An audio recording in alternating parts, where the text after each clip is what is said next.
Welcome to the Principles of Performance podcast, where we discuss how to optimize your health, fitness, and performance. Drawing on decades of experience of working as coaches, consultants, and trainers to top performers, athletes, and teams from professional sports to top universities to the U.S. military, Eric DeGatti and Mike Perry discuss topics and strategies of how to perform at your highest level and be your very best. Join us and our friends and colleagues who are leaders in the fitness and performance industry as we investigate and challenge the most popular training, nutrition, lifestyle, and recovery protocols.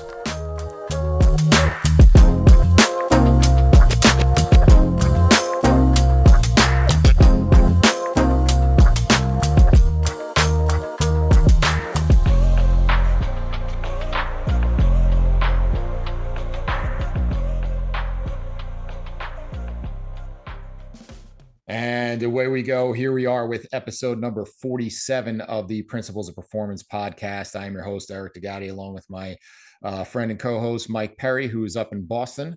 How are things up there? It's a beautiful day in Boston. It's like every day's an adventure here in Boston, especially when it comes to the weather. One day it's, a frost, and then the next day it's 105 degrees and we have a drought. So that's pretty much how Boston works. But no, we're doing good here. We can't complain. Just chipping away at it, buddy. Another day. Well, we're currently dealing with smoke from wildfires coming down from Canada, and we can partly blame our guest here, who's from Canada. Sorry about that. I didn't start any. I promise. So we were honored to have Dr. Marc Bubbs, and he's a performance nutritionist, naturopathic doctor, and author of the best-selling new book, Peak. Not really that new. That's how I came across Dr. Bubbs' work, but tremendous work. And that's why I wanted to dive in and ask him a bunch of questions on stuff like this. He currently serves as the performance nutrition lead for Canadian men's basketball, as well as working with the Pittsburgh Penguins, and a huge portfolio of elite pro athletes all over the world. He speaks at corporate and conferences all over the world as well. He also has his own podcast, Performance Nutrition Podcast. And so we're honored to have him with you. So thank you for joining us, Marc. Hey, appreciate the time, guys. Glad we can make it happen. Absolutely. So you kind of have an interesting and diverse background, having qualifications ranging from the naturopathic medicine to nutrition to strength and conditioning. So kind of explain how you have that triple threat and how those disciplines intersect, and as well as your concept of the expert generalist, which I love. Yeah, I mean, I guess when you've been at this a while, like in the late 90s, when I was finishing my university degree and thinking of going into medicine, I was really interested in nutrition, right? Interested in training, nutrition. And as you asked around in terms of, shadow doctors and talk about the curriculum, there was no emphasis on food or nutrition in terms of medicine and exercise, even around. Amazing to see today. We see all these docs on social media talking about muscle and how muscles impacts all these systems of the body. I mean, 20 plus years ago, this was not the common belief, right? Nobody had time for that. And so in Canada, there was a degree you could get, which is a postgraduate degree called a naturopathic doctor. You could, run lab tests, which back then you had to have, access to be able to run, unlike today. You prescribe medications, and, you had a better understanding of the body as a whole. So that took me down that path. And I'd always worked as a strength coach along the way. I was working at the Pollock Performance Center as I was going through naturopathic school. So all the nutrition questions that would come up with athletes, and back then this is like the mid-O's, the gut issues, or whether it was dairy, is it really gluten, all these types of things that were coming up with athletes. And so, I really took that framework of being able to see things from more of a practitioner side, and then just started applying it with athletes, and it's been a fun ride ever since. Awesome. So I got a bunch of topics that we want to cover with you. So I want to start off with recovery, because that's kind of become in fashion in the last few years, and Yes. for good reason. But however, it seems that most people, what they're thinking about recovery is basically massage guns and ice baths. In your book, you talk about Penfold's recovery pyramid, and the foundation being nutrition, and then sleep and stress, and then let's talk about some of the entry level ways you suggest we not only address these big three, but also monitor them as well. Yeah, recovery is a big one, not just for the athletes. I've got 3 little kids at home. So you definitely, once you have little people at home and your long hours at the office or both, right? Where lack of sleep, stress is high, you start to realize this recovery piece is pretty important. And I'm sure you guys see, obviously, younger athletes, we're trying to influence their behaviors and sort of what they do because they can get away with a lot of things, whether it's training or nutrition or even on the recovery side. Um, but I think that's, when I was writing Peak 2017-ish, 2018, that concept of sleep and nutrition and really getting the training right, and even mental emotional stress, this was, something that was becoming more and more accepted, let's say, or more staffs were interested in, because you start to realize you only have your athletes for so many hours of the day. There's 20 other hours of the day. What are they doing? What is the stress load at university, or the again, mental emotional load at home? And so I think that's where getting back to some of those big rocks really helps. And fast forward to today, I think it's great that athletes know a lot about sleep, but if we look at some of the data, we're still struggling on the execution side, right? Like, we know we should get more, but still actually being able to apply that's still a challenge. And so, just like with training, you got to always circle back to those fundamentals. And even as coaches, we revisit, hey, actually, I'm going to bed at midnight the last month and a half. I wonder why I'm more fatigued. So that would be on that kind of sleep front. And then from my end on nutrition, I think nutrition plays a big role. And I think the energy demands of certain sports are really high. And if we deal with a lot of younger athletes, if you're listening to this and you're working with high school, collegiate athletes, right, they're still growing. And so that growth and maturation requires energy as well. And so it's not easy to fit all that energy into a day, because especially student athletes are busy at classes and everything else. And so, that recovery piece, if we're not sleeping enough and then we're under fueling, we really start to put ourselves at risk of injury. And I think that's where, particularly if the S&C coaches have a nice role to play, because they're the ones who are often seeing the athlete the most. And so a lot of that downtime between sets, a lot of that relationship that you're building, sort of you're a gateway really to be able to layer in some of these changes, or even to check up and say, to figure out, are they getting the sleep, or are they making the changes on the nutrition front, those types of things. So before Mike jumps go in, ahead. the one thing I want to do is kind of going back to that concept of that expert generalist, of being enough to be that strength coach that appreciates all this. Unfortunately, I think you kind of alluded to this, is that we put some of these things in these silos, and that we look at sleep as its own thing and nutrition as its own thing, but not understanding that, well, you may have slept crappy because of your nutrition. And I think some of the benefits of some of the things like the wearables now is it creates some of that awareness, especially like you mentioned, collegiate and even the pro athletes that we work with, to say, well, I didn't realize, wow, that extra drink I had last night, that killed my sleep score. And what I'm finding there. So talk a little bit about monitoring and connecting the dots of all those big rocks, so we can get a better appreciation and better awareness for the people that we're working with.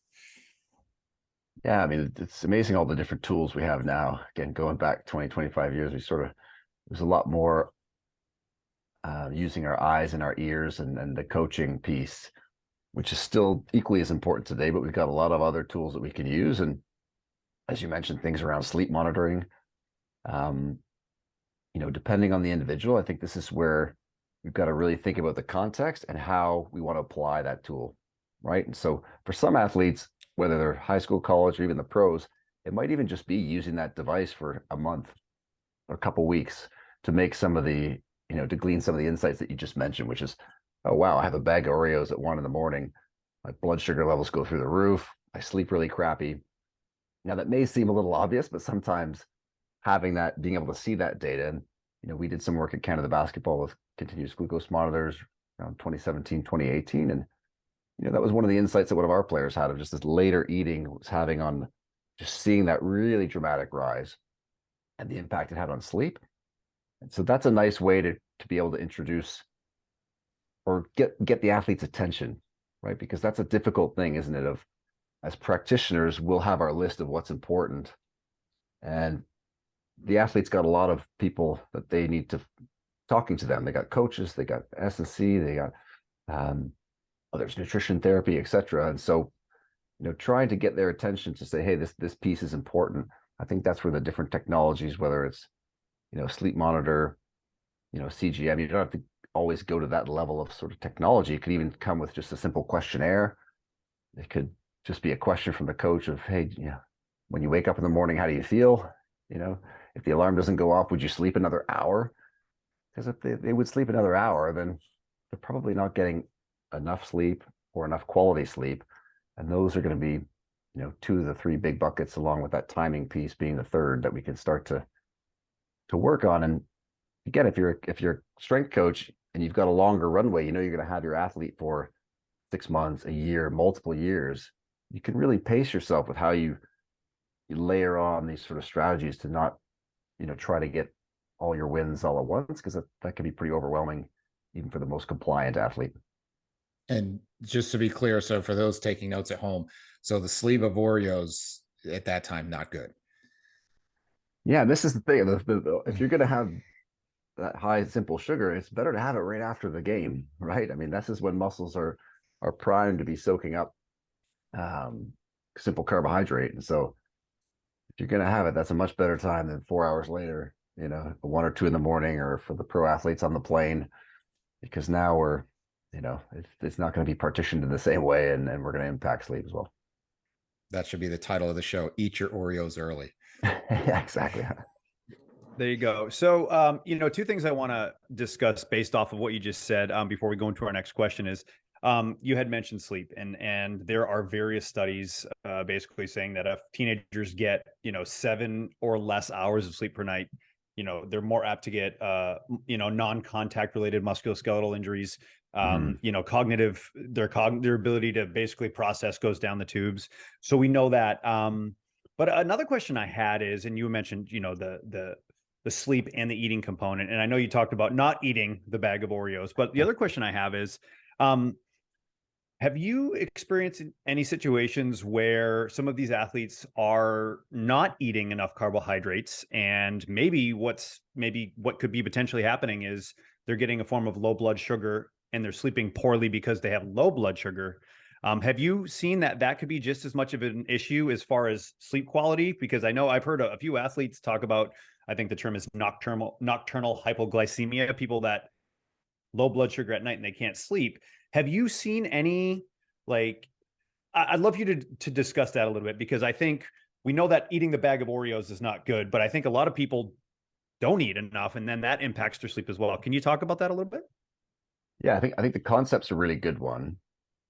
I think where we just want to watch is just trying not to describe it as kind of the hypoglycemias, because the ways people control blood sugars is very different from individual to individual. And the more we go down that hole, we'll start to get into a little bit of trouble in spots. And so a way that I would think about it would just be around that total fueling in a day. So if an athlete hasn't fueled, which is, I think what you're alluding to here, if an athlete hasn't fueled appropriately in the day, they're going to have a lot of strong cravings later on in the day, right? Most of the time, that'll be in conjunction with lower glycemia, but not always. And so that's a problem, because we're really back ending a lot of those calories. They're coming closer to bedtime. The data is pretty clear now. The later we eat, we don't tend to make the best food choices, right? It's more processed stuff. It's more sugars and various things. And so that's definitely one to circle back on and make sure, hey, in the day, what are we trying to achieve? And the challenge, the more elite the athlete, is that the carbohydrates become more and more important, because the output is so much greater than even a recreational elite, let's call it, athlete, and much better than a recreational athlete. And you see this even at the highest level in pro sport, where an athlete might be consuming, let's say, 3 grams per kilogram body weight per day of carbohydrate, or 3.5 on a lot of days, and they need 5 or 6 grams per kilogram. Right. And I know this is in the US. So you just take your pounds, divide by 2.2, get you your kilograms. And then when you do that, when you start to have some daily ranges, it doesn't have to be a static target of 400 or 420, you can give a range. That often opens the eyes of a lot of athletes, because I've had a few athletes, even just, this morning, going through their breakfast, their lunches, and a young athlete's got 40 grams of carbs in his breakfast. Like, if we're trying to achieve, if we're trying to get to 4,000 calories by the end of the day, we need to do a lot better in that first meal. And so I think with what you're suggesting here, yeah, if we don't fuel up enough throughout the day, then all of a sudden in the back end of the day, your brain's looking to recover all that energy deficit that it's in. And we're just not apt to make the best decisions when we're lying on the couch and looking around the cupboards and the pantry for things. And so, yeah, it does create some problems, and you don't sleep as well, you don't recover, and now we are on this kind of a little bit of a roller coaster in terms of glucose control. Awesome. No, that was something that I had a question about, because I noticed I noticed that with I work with a lot of professional fighters, guys that are at the highest level, and 2.5, 3 weeks before their fight, as they start to cut their weight, there's all their sleep scores, all their heart rate variability inevitably just starts to tank. And I think part of it is obviously overtraining, under fueling. So I was just curious if you sort of had any more insight. But you're right. I mean, it is at the end of the day, it's a balance, right? You got to get those calories in, calories out, but you also got to lose weight. So that's the hard part. Well, it's interesting when you put the context around like a fighter, because now we're trying to make weight. And so this is where for periods, I had Reed Reel on my podcast, who works UFC director of nutrition. And, this is where in that week or two, and as you would know, coach, we do start to pull carbohydrates out because we want to deplete glycogen and pull water out, because we can really start to manipulate the weight, quote unquote, which we always think of as fat mass all the time, but most of our weight's muscle and water and glycogen. So you can certainly, that way you can pull things down a lot, and you see more dense forms of energy, like the egg yolks and the olive oils and things that actually don't weigh a lot when you hold them, which I always found interesting, being able to, have a peek into the fight world of the flip the athlete makes when they realize, like, hey, if I eat something that's really heavy, it's going to make me heavier. If I eat things that are really light, I don't gain as much weight. Now that light thing can have a lot of calories or a lot of energy in it, or it can have a little. And that's where you can actually apply some of that to team sports as well, because I think a lot of guys get scared of that as well in team sports, of not really appreciating where they can push more energy, more kcal, and some of the other meals where it's better to have just more volume so you feel full, but you're not putting in as much energy. Gotcha. So switching gears a little bit. So in both training and nutrition, it's assumed that health and fitness are synonymous. But there's a paradox here when we're trying to optimize health and we're trying to optimize performance, and then we have body composition to think about. How can that be antithetical? How can that be sort of pushing up against one another? It's a tricky one, isn't it? Because we have this sort of heuristic of thinking in our minds of just super lean athlete, like the cover of a magazine, and then they're playing a sport and they're very healthy. And to some degree, obviously this is possible, but when we think of really pushing the boundaries of performance, or if you're a bigger competitor or bodybuilder, you're really trying to get as lean as you want. Or if you're in the general public, your goal is to perform well at work and at home, and you don't have to get as lean as you can, or you don't have to bench press 400 pounds because you got to be able to get to work the next day. This is where I visualize it as a triangle, really. And so each one of those goals, performance, health, and body comp, would be a different point on that triangle. And so as you move towards one, you're inevitably going to sacrifice a little bit of the other. And I think this is where you see first, in team sports, there's certainly some athletes that are naturally genetically really lean, but you don't have to be 7 or 8% body fat to be a great ice hockey player or basketball player. Depending on the position of the sport, if that body fat moves a couple of degrees up, and that means that we're actually getting enough total fuel in during the day, then the central nervous system's going to like that. We're going to recover more effectively after we train, after we play. And so it is a tricky one, because there's certainly times when improving body composition is going to improve performance, and you got to have that conversation and figure out what the athlete's doing. Are they achieving the protein targets that they need to? And that's typically where I start. We use this concept called the 3 T's, so total, timing, and type. Right? What's the total protein that athlete should consume? Let's time that, right? Divide it throughout the day as evenly as we can. Then all of a sudden the timing piece, it doesn't matter so much about the nutrient timing aspect of it. So you got your total, you got your timing, and then the type is eating lots of different variety, right? And I use 6 different buckets when I talk to athletes.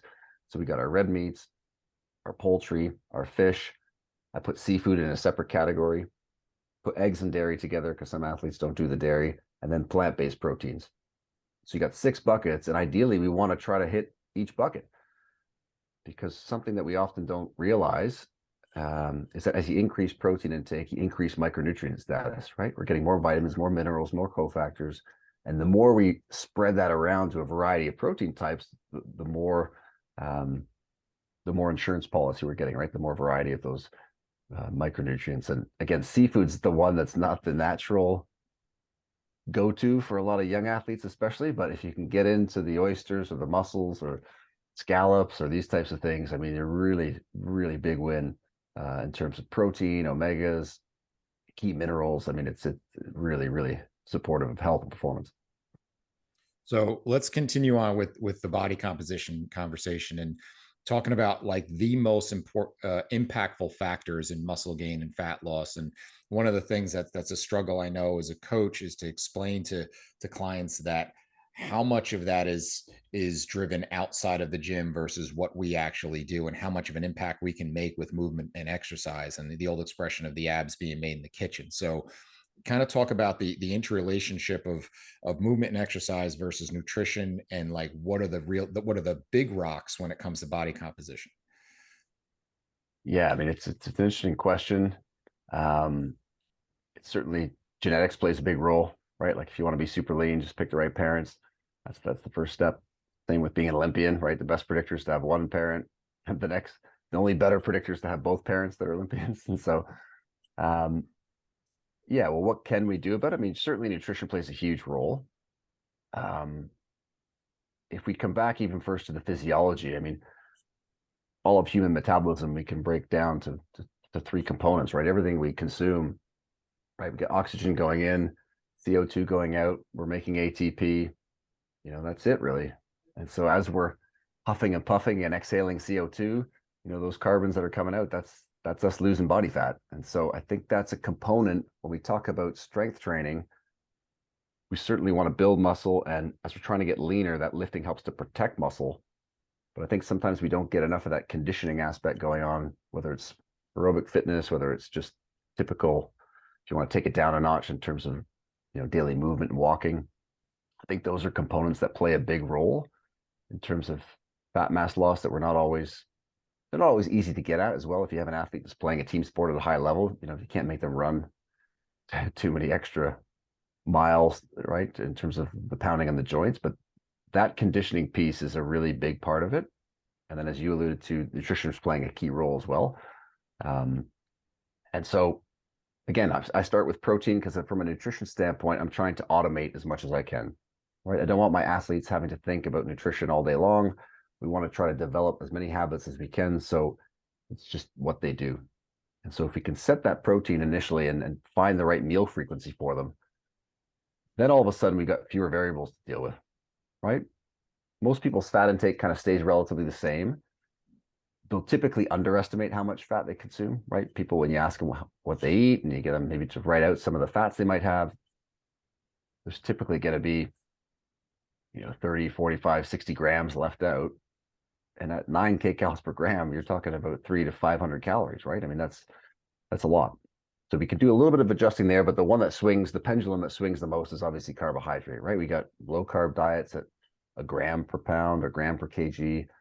And then if you're a Tour de France rider, you're consuming 15 to 18 grams per kilogram on some of these mountain sessions, which is just like bags of wine gums and Haribos and drinks and gels, and just, the limiting factor is the ability to get it in the gut and out of the gut fast enough to be putting more in, because the demand's so high. So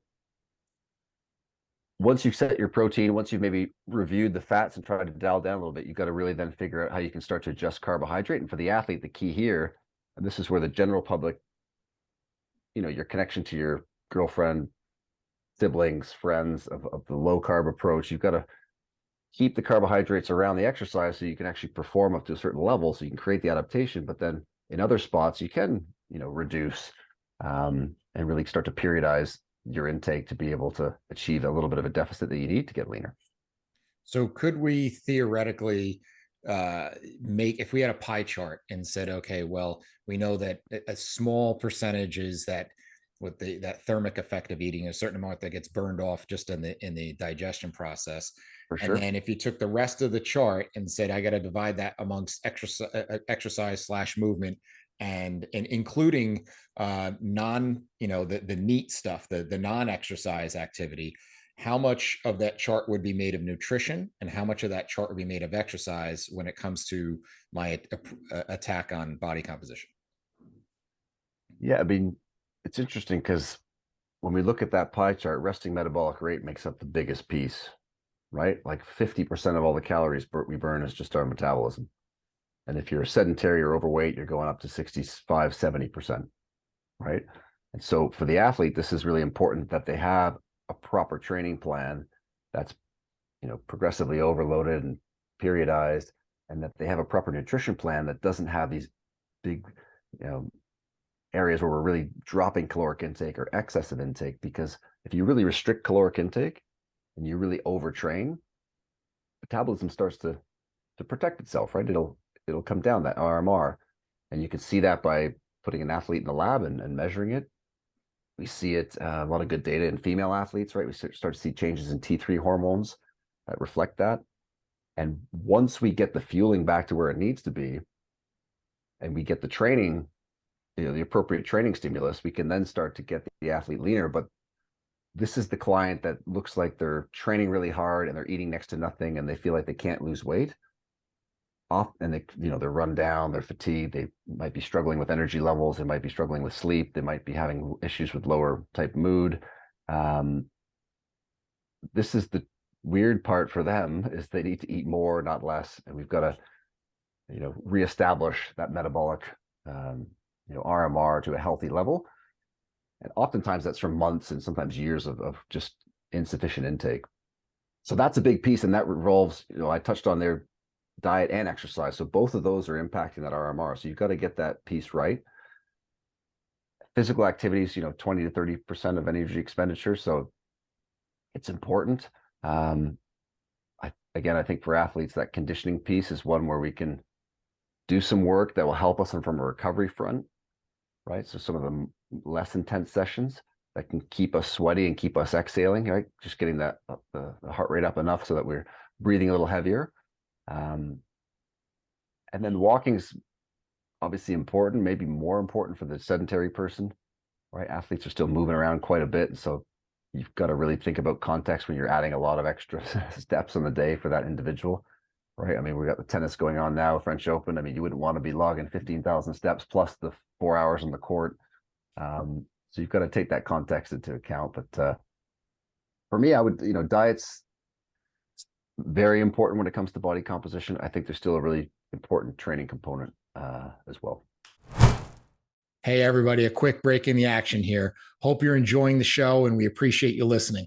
We're working hard to bring you the highest quality content and best guests every single week. So if you could do us a big favor and go and like and subscribe to the show on whatever platform you get your podcasts on, it would be greatly appreciated. Be sure to listen at the end of the show also to find out where you can find out more information about our courses, as well as a special discount code for all our listeners. Thanks again, and let's get back to the show. So one more thing, Mike, I'm going to monopolize Dr. Bubbs a little bit here. I've been waiting for this one for weeks. So when it comes to talk about a secondary effect of the training on the RMR specifically, is one of the selling points always was, we learned in school that, hey, for every pound of lean body mass, you're burning 40 to 70 calories per day. So if we can add muscle, especially for whether it's the females or the individuals who are intimidated, oh, I don't want to get too bulky, to say, well, no, this is going to actually help you get leaner. But some of that's been brought into question, correct? Those numbers? Yeah, and I think this is where the biggest take home when it comes to lifting, we'll just talk in general here, in terms of getting leaner, is just protecting muscle mass, right? Because the mechanical stimulus is going to help to maintain that muscle, because as we're losing body mass, we're going to lose some muscle mass.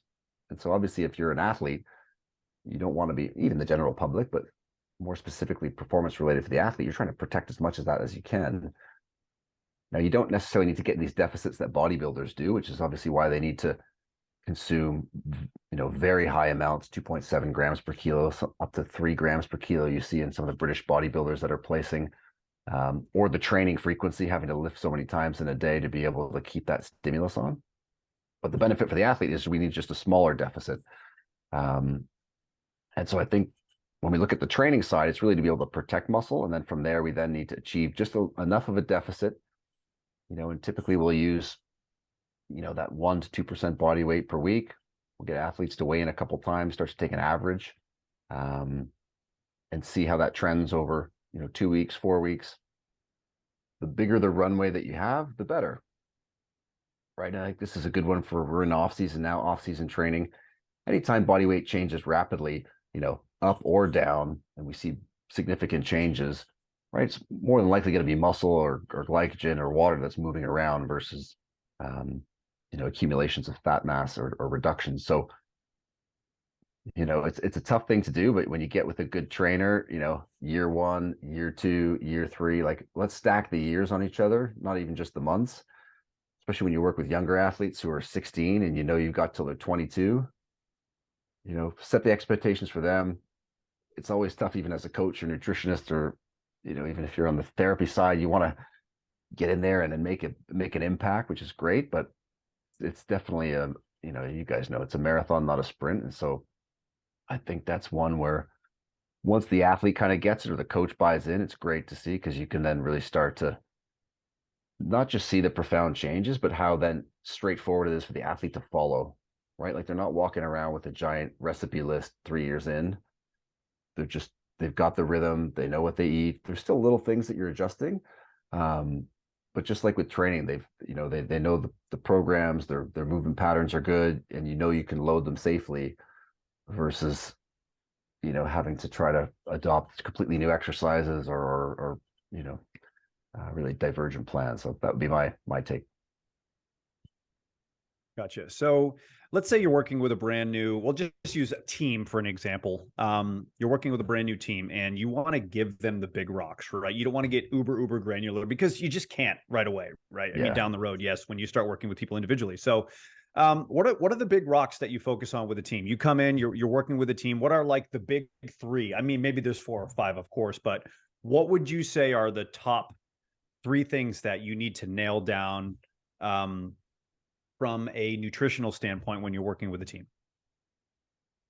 Yeah, I mean, this is a great question because it comes down to, typically when I'm working, I'm trying to work on 2 levels. So you've got the 30,000 foot view, right? Sort of the big rocks of what we're trying to achieve. And then you've got the sort of the more granular acute level. And the reality of being on the ground is you have to deal with a lot of the acute stuff as it comes up if guys get injured or concussions or this and that. So you're doing some of these things, but really the big rocks, that 30,000 feet is going to set that foundation or that culture that really helps to,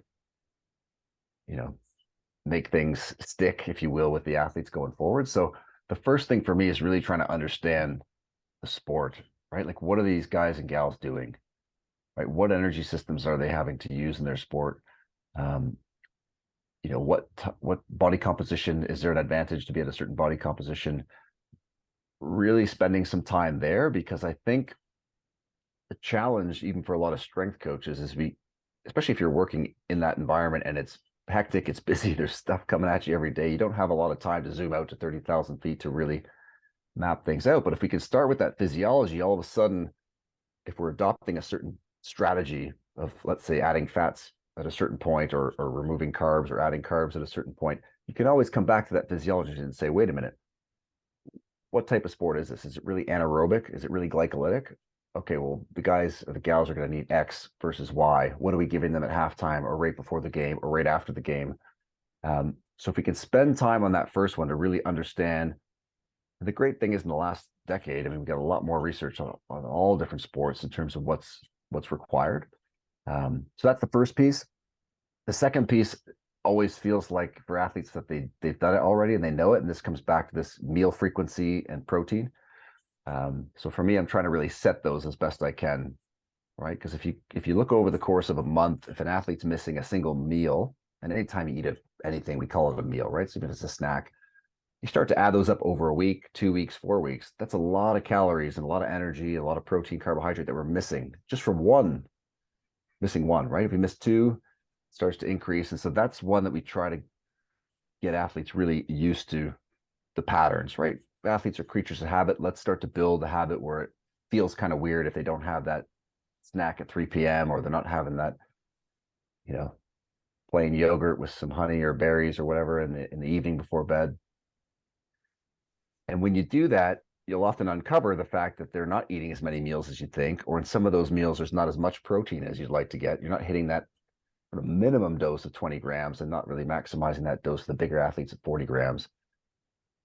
Because then after that, I mean, the third big rock is really then just looking at what the individual athlete needs. And so then that gets into the discussion around carbohydrates and fats. It gets into the discussion around micronutrition.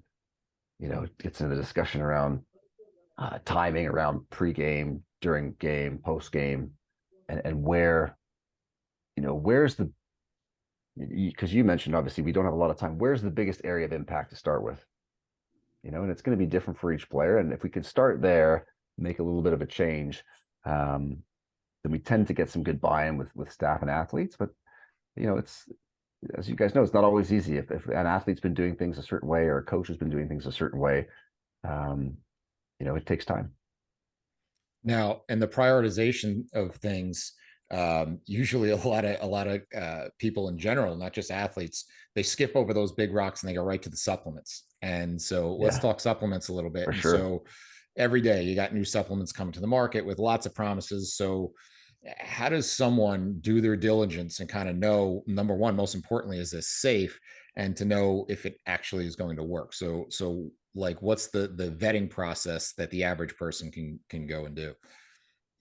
Yeah, I mean, if you're playing a sport at a elite level, then you want to be looking for NSF certifications, or Informed for Sport, which is the more common one used in the UK and Europe.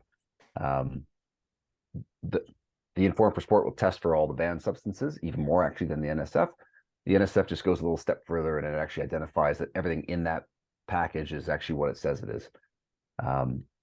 Now, you have a lot of brands, sort of what we used to call physicians line brands, like your Thorns and Douglas Labs and companies like that, Designs for Health, that have,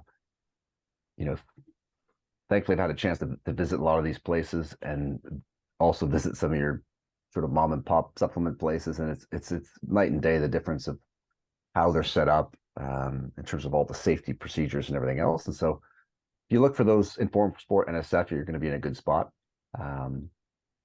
And then, in terms of what works, there's not that many supplements that work. So it's a kind of a short list. And then, you can, from there, you can, if you're doing any kind of intakes or lab tests, there might be some insufficiencies or deficiencies you may want to sort of correct, but it's not the longest list.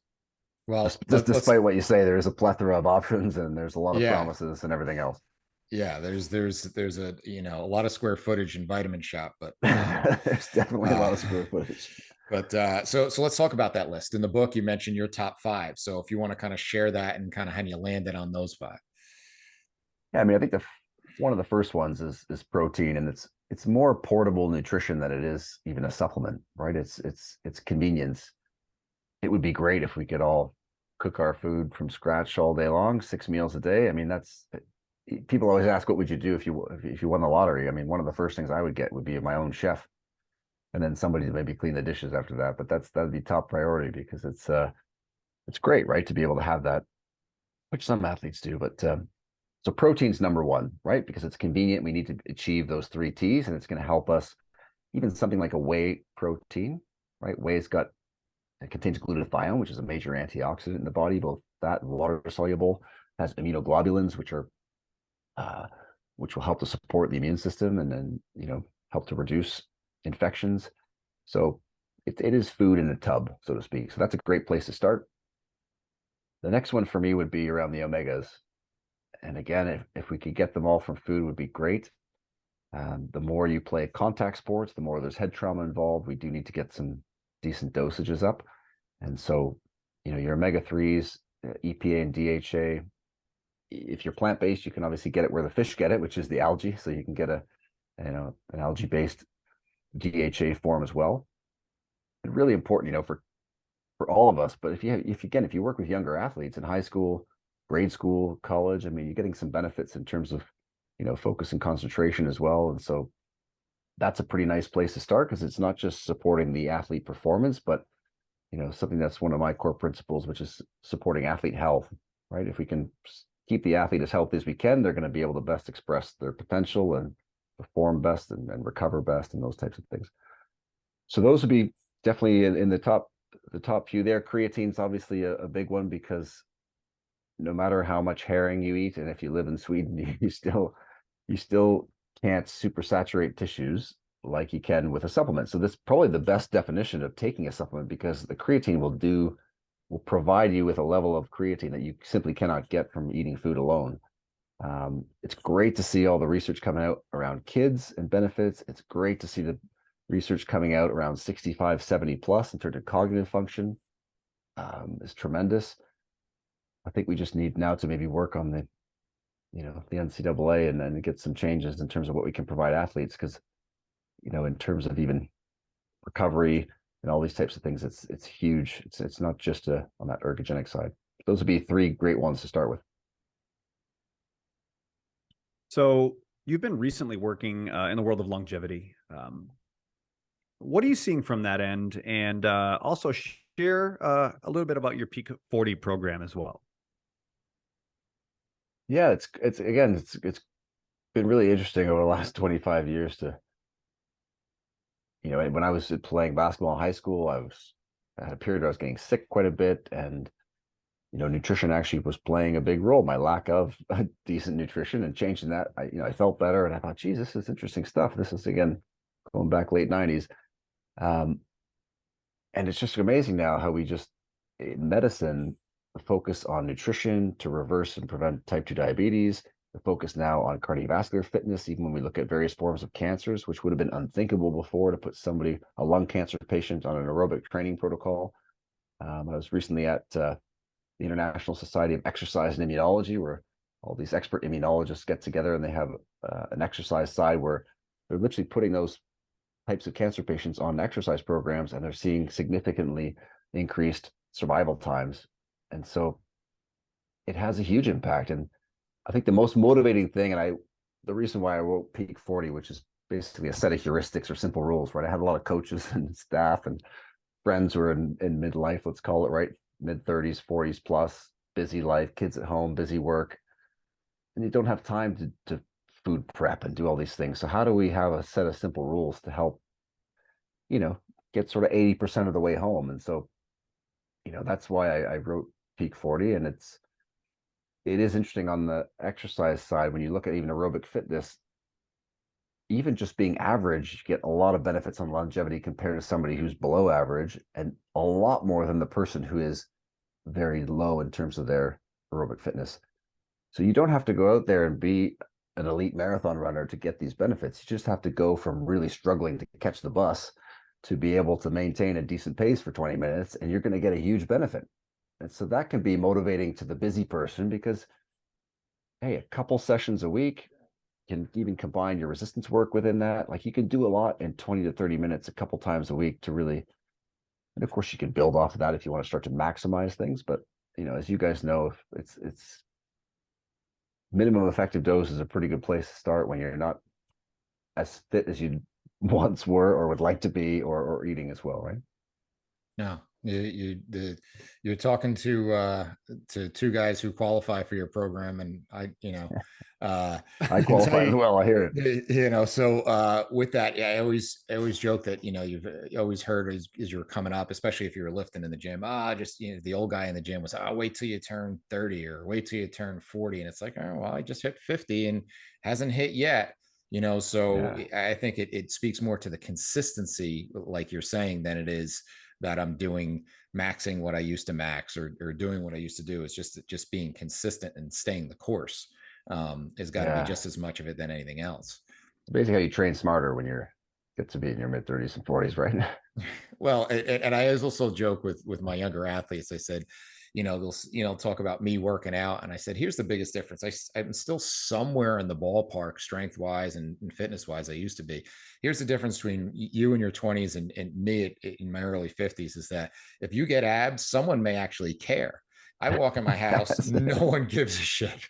It doesn't matter. You know what? Doesn't matter. Go cut the grass. Yeah. And the IPA tastes great on Friday, so the cost benefit there, it's an easy decision. Absolutely. So speaking of, you're just warmed Mike's heart. Mike's a big beer guy. So let's talk about the one thing that wasn't sure if we're gonna have time for, that you mentioned in Peak, that's kind of interesting, that a lot of people talk about, is the significance and impact of prebiotic foods and micronutrients on health and performance. Yeah, I mean, prebiotics is effectively the stuff that our gut bacteria eat, and supplementing with a probiotic can have a lot of benefit, particularly if we're in the winter months when we're trying to reduce severity and duration of colds and flus. But it's not kind of repopulating the gut, right? We had this idea previously that we're going to take this supplement that's going to help to change the actual diversity of the microbiome, all the gut bacteria. It has a transient effect, but once you stop taking it, that effect starts to go away. And so a lot of the research has moved towards prebiotics, of what foods do these bacteria feed off of, that we can, if you use kind of a garden analogy, you can grow the right plants so that you keep the weeds at bay, and obviously the processed foods and everything else that promotes all the quote unquote bad gut bacteria. A lot of these indigestible fibers are really helpful for that. A lot of the whole foods that we eat, right? And so there's some really great, Dr. Miguel Mateus over in the UK. It's a pretty big challenge called the 50 food challenge. I modify that with younger athletes. You can do the 10 food challenge or the 20 food challenge. And it's just to challenge them to eat a variety of different foods, because the more different stuff we can put on the plate, and it comes back a little bit to the heuristic around color of the rainbow, but that's related to polyphenols and antioxidants, but that will allow you a better ability to be able to support that healthy gut diversity, which is really the only thing we can hang our hat on. As much as we know about the microbiome, there's still far more that we don't know. And the only thing that researchers will really say is that diversity is really key. And the research they've done in athletes is cool, because the rugby players, the protein intake and the aerobic fitness was strongly related to more gut diversity. So back to that idea of being conditioned and fit, that's going to play a big role in promoting a more healthy gut. And for any of the coaches listening in who are struggling with, say, weight gain or heartburn or a lot of this GI stuff, it's not just with the food part. We got to get you a little fitter as well. That has a big impact on everything moving a little better and reducing symptoms. Awesome. So Mike, I'm going to flag myself here, because I would monopolize the entire day with Dr. Bubbs. So I'm going to start to reel it in. And but before we do, I want to find out, Mark, what are some of the things that you're working on now? What's new and exciting you got coming up for 2023 and beyond? Yeah, I appreciate you guys having me on, man. It's always fun to chat. We've got a football performance nutrition summit. So if you're working in the football space, and obviously a lot of crossover to other sports, coming up in mid-June. So I'm not sure when this is going out, but we'll have a great summit. We've got 14 speakers, experts in different domains from the NFL, NCAA. So, definitely it's a free event. So you can register and check us out there. And then it'll be a busy summer. Canada basketball, we're off to the World Cup. So we've got our fingers crossed and on putting in a good performance and qualifying for the Olympics. Well, best of luck with that, and we'll definitely put the links up for all that stuff. And want to thank you for your time and your expertise. And this has been fun. And more importantly, want to thank you, the listener, for tuning in. And this has been the Principles of Performance podcast. Thank you for listening to the Principles of Performance podcast. If you've enjoyed our content, please like and share on your social media outlets, as well as subscribe and give us a review on YouTube, Apple Podcasts, or whatever your preferred platform is to listen to. For more information on the Principles of Program Design courses and workshops, visit us at www.principlesofprogramdesign.com and follow us on all the social media channels, where we post new content every day. To save 10% on any PPD courses, enter the discount code PRINCIPLESPODCAST10 at checkout. If you have any questions we can answer or suggestions for the show, you can email us at info@principlesofprogramdesign.com or message us on social media. Thank you again for your support.